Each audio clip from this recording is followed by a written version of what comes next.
আপনারা এখন দেখছেন জগৎনগর কালী মন্দির। এই কালী মন্দিরটি অবস্থিত মির্জাপুরে। মির্জাপুর স্টেশন থেকে মাত্র 2 থেকে 3 মিনিট মায়ের মন্দির।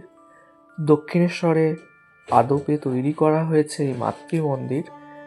সে দৃশ্য আপনারা দেখতে পাচ্ছেন। জয় মা। বহু ভক্তের আগমন ঘটে। মায়ের বাৎসরিক অনুষ্ঠান হয়ে গেল। দেখতে পাচ্ছেন মায়ের বাৎসরিক অনুষ্ঠানে অন্নভোগ খাওয়ানো হচ্ছে, তারই দৃশ্য। এবার আসি, মন্দিরের পাশে আরো মন্দির আছে, যেমন রাধা মাধব, তারই সঙ্গে হরপার্বতীর মন্দির।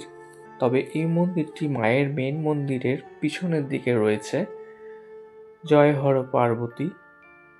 এরপরে আমরা আসব রামকৃষ্ণের মন্দির। যখন গিয়েছিলাম তখন এখানে আরতি চলছিল। সেই জয় শ্রী রামকৃষ্ণ।